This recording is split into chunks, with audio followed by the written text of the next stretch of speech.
Alumnos, muy buenos días. El día de hoy empezaremos a desarrollar el curso de Ciencias Sociales. Será nuestro tema número 2, continuación de la clase pasada.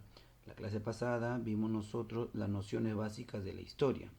Hoy continuaremos con algunas nociones básicas que debemos de conocer. El día de hoy hablaremos acerca de las fuentes históricas. Alumnos, retroceder en el tiempo para observar los sucesos y procesos del pasado resulta algo imposible. Por ello, solo podemos reconstruir el pasado a través de testimonios, es decir, a partir de los rastros que dejaron sus protagonistas. Por ejemplo, chicos, una punta de flecha es un testimonio. Por ejemplo, una cerámica es un testimonio. Por ejemplo, una piedra tallada es un testimonio. Cuando un historiador analiza los testimonios, los convierte en fuentes de la historia. Con ellas intentará probar sus hipótesis. La historia cuenta con muchas fuentes de información, desde una piedra tallada hasta una computadora. Entonces, chicos, las fuentes históricas son cualquier testimonio, ya sea escrito, oral, material, que va a permitir la reconstrucción, el análisis y la interpretación de los acontecimientos históricos. Las fuentes históricas constituyen la materia prima de la historia.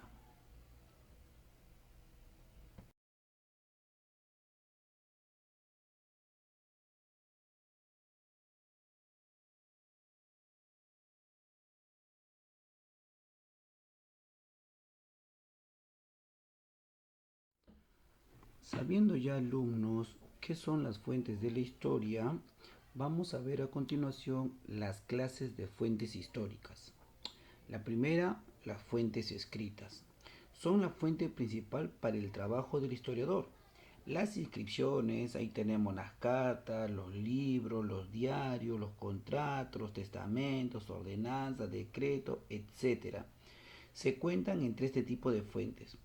Pueden estar escritos sobre distintos materiales, ya sea papel, ya sea papiro, ya sea pergamino, tela, hueso, piedra o tablas de arcilla. Se consideran fuentes escritas primarias aquellas que nos permiten conocer directamente las ideas e impresiones de las personas de la época en que se escribió el documento.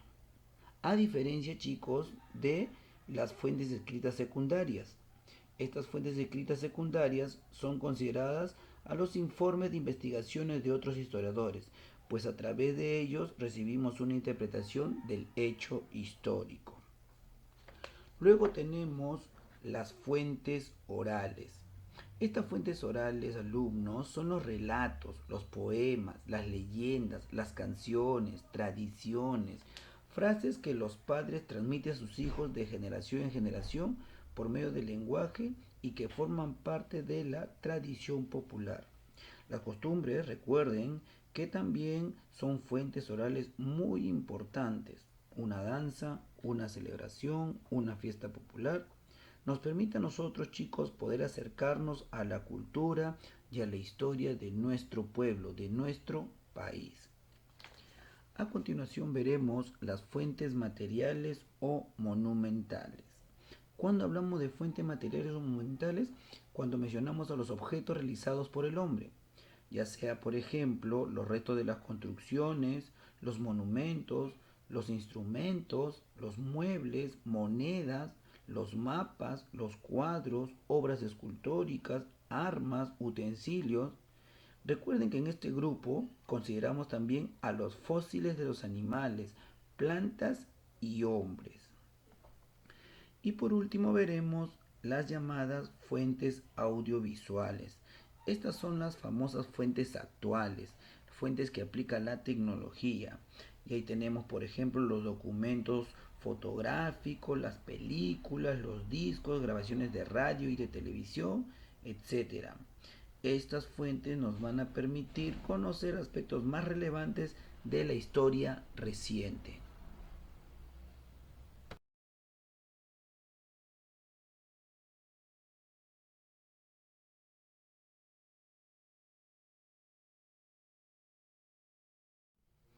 Muy bien, alumnos, a continuación veremos las ciencias auxiliares de la historia. Recuerden chicos que para reconstruir la historia y darle validez a su estudio, el historiador se va a ayudar de otras ciencias. A estas ciencias se va a llamar ciencias auxiliares. Vamos a mencionar las principales ciencias auxiliares que apoyan al historiador en su investigación. Ahí tenemos, por ejemplo, la epigrafía. La epigrafía es una ciencia que va a estudiar e interpretar las inscripciones. Luego tenemos la numismática, chicos. La numismática es una ciencia que se ocupa del estudio de las monedas y medallas. ¿Ah? Las antiguas monedas y medallas. Luego tenemos la geología. La geología nos permite conocer el suelo sobre el que se desarrolló la vida humana y en la cual quedaron sus restos. Llámese ahí, por ejemplo, del hombre, de los dinosaurios, etc. La paleontología. Esta ciencia auxiliar es muy importante porque estudia los seres vivos de épocas pasadas a partir de sus restos fósiles. También tenemos la lingüística. La lingüística también es muy importante porque permite estudiar el lenguaje y su uso. Tenemos la paleografía, esta ciencia que estudia los documentos antiguos. Ahí, por ejemplo, tenemos los papiros, ¿no? Y hablando de papiros, tenemos la papirología, estudio de estos documentos antiguos. También tenemos a la geografía. La geografía, recuerden que es una ciencia que se encarga de estudiar la relación entre el hombre y su medio geográfico. También estudia la distribución del hombre en el mundo, la distribución de la población, sus características y la relación con su medio natural. Otra ciencia auxiliar tenemos la etnografía.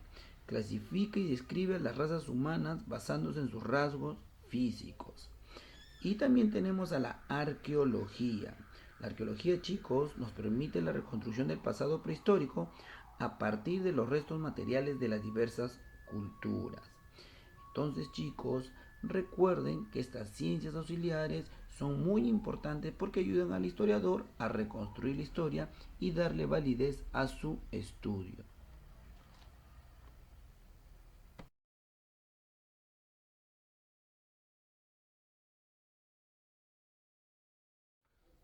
Muy bien, alumnos, hemos llegado a la parte final.